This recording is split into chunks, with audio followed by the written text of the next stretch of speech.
বন্ধুরা, সেদিন ঘুরতে ঘুরতে হঠাৎই চলে গেলাম কলকাতা মেট্রোপলিটন দুর্গাবাড়িতে।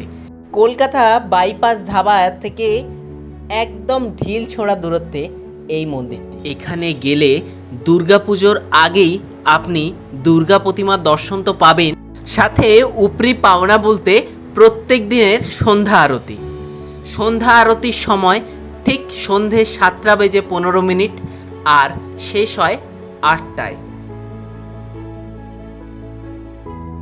খুব সুন্দর করে সাজানো জায়গাটি, নিস্তব্ধ নিরিবিলি। বৃষ্টির জলে সিঁড়িগুলো ভিজেছিল, আর এই দিকে দেখা যাচ্ছে ফোয়ারা।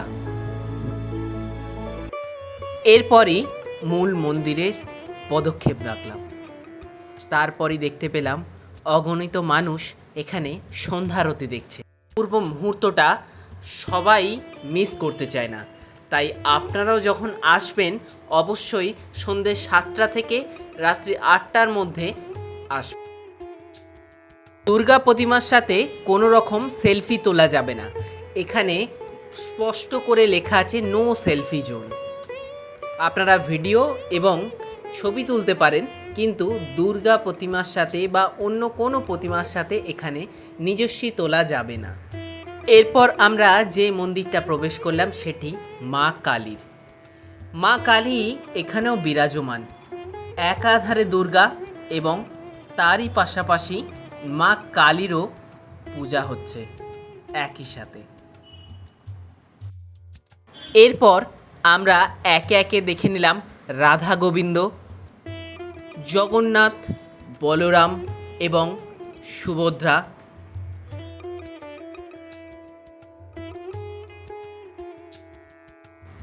এরই পাশাপাশি আমরা দেখলাম হনুমানজিরও আরতি চলছে। হনুমানজির আরতি বন্দনা একই সাথে পাশাপাশি বিরাজমান। মূল মন্দিরে রয়েছে স্বয়ংক্রিয় বাদ্যযন্ত্র, অদ্ভুত।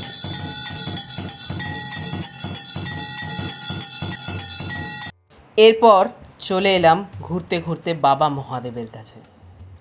বাবা মহাদেব ও বাসুকীনাথ এক অদ্ভুত অপূর্ব দৃশ্য, চাক্ষুষ সাক্ষী রইলাম।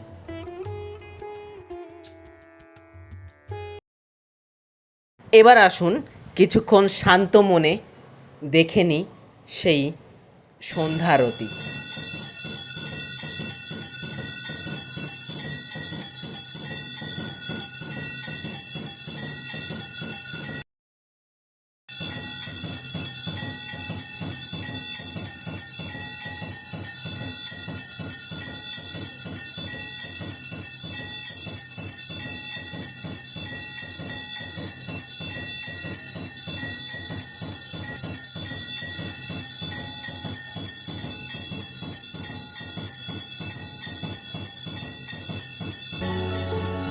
সবশেষে পঞ্চপ্রদীপের তাপ মাথায় নিয়ে বাড়ির উদ্দেশ্যে রওনা দিলাম।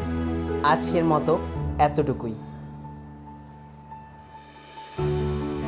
ভিডিওটি ভালো লাগলে অবশ্যই লাইক, শেয়ার এবং সাবস্ক্রাইব করবেন।